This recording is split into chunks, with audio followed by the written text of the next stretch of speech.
Welcome back to Daytime Ottawa. Well, finances are always on our mind. I think more so maybe this month because, of course, it is tax season right now. So if you haven't gotten your taxes done, if you do owe, although there is a strike with the PSAC, you do have to get that money that you owe into, I believe, May 1st is the deadline today. So keep that, this year, sorry. So keep that in mind. But here to tell us more about how Ontarians are feeling about their personal finances, I'm joined by John Haralovich. He is a licensed insolvency trustee and Senior Vice President at MNP Limited. Welcome back, John. Great. Thank you. Thank you for having me.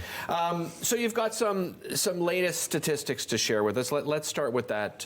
What have you learned about how people are feeling these days, John? Yeah. So I think the statistics are telling us that generally we're at sort of a pause. That 50% of the Ontario residents are saying, "Whew, we've just survived interest rate hikes, inflation." And the other 50% are saying we're still $200 away from having financial trouble. So it's a mixed message where I think we're waiting at for the teeter-totter to teeter one way or the other. And I think a majority of Ontarians are also looking to the fact that if interest rates start going up, that's going to have a significant impact on their budget. So it was one of those let's see what's going to happen next messages in this survey, where the previous other surveys we've been hearing is it's very concerning. Interest rates are going up, inflation. It was doom and gloom. But a good chunk of Ontarians also said, "Hey, I just survived this, and maybe I can be okay." So it's a wait and see. I think for the next round of interest rates, if there's going to hopefully be some cuts. Yeah. Inflation was down last month, so are we trending in the right direction?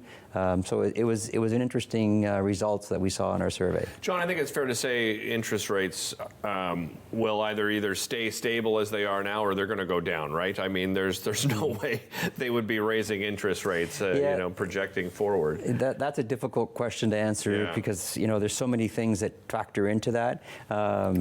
Is interest rates? They're trying to cool spending. I don't know that we've seen that 100% totally happen. Inflation is going down, but there's a lot of public pressure too on costs, right? We've seen a lot of this in the news about groceries and that kind of stuff. So we'll see how the economy tracks into the back half of 2023. I don't think we've heard anything from the government that they're interested yet in reducing interest rates in the near term. I think we're at a level that I believe they're comfortable with, and if the majority of Ontario residents are saying we can survive at that, I'm not seeing a big need to push interest rates down yet, but it's a wait and see. Yeah, and I'm surprised to hear that the majority of Ontarians are, seem to be comfortable, because there was absolutely no optimism, the last time you were on. So there is some encouraging news with some of these latest stats.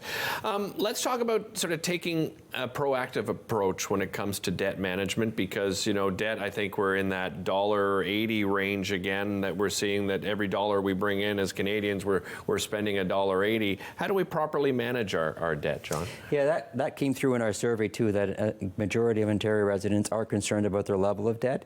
So that hasn't changed. I think we're still carrying the same levels of debt.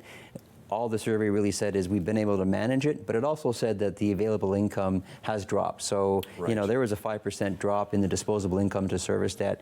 So what you can try to do to manage that is create sort of a rainy day. In Ottawa today it's raining, so I call that a rainy day fund, right? So as you brought up the fact that taxes are due in a week today. If you're getting a refund, hopefully the Government of Canada will issue that at some point when the strike is over, but you have to wait for that. You can use that money and put that into your rainy day fund to hopefully, be prepared for unexpected car repairs, something happens in your house, kids need something, dentist, doctor, whatever it may be. So you've got this money available to you, so you don't have to go and borrow to service, an unexplained or undetermined event that you need to do financially. Is there a certain percentage we should set aside for those? Well, everyone's budget is different, so what we can tell you that's it's more relative on what you can afford to save, because you still want to, while you're trying to save money, you also want to bring down your debt. So because your debt is costing you money every day, you building a rainy day fund that you're not servicing your existing debt is not going to help you on the long term. So you want to find the balance, and every house will be different. When you're servicing that debt and paying things off, what's at the top of that list? Sort of the top three things you think people should pay off, John? In my personal opinion, what I think consumers should do, or debtors should do, is you should pay off the highest interest rate debt first, and unsecured. Okay.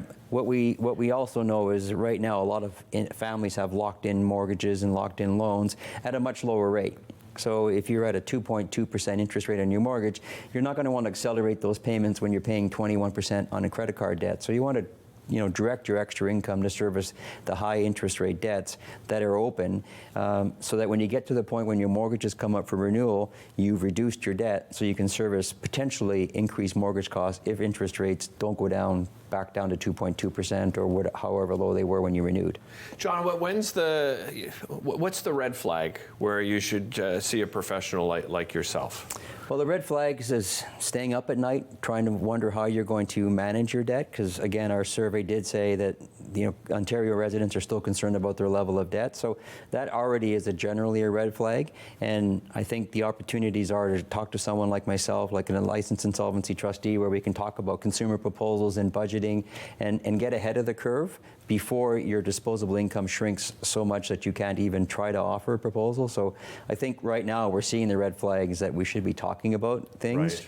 Right. Whether you act right away or not, you should have that in your sort of book of things to be prepared for, is how do I deal with my debt if I'm ready to make that next step. And how do you help?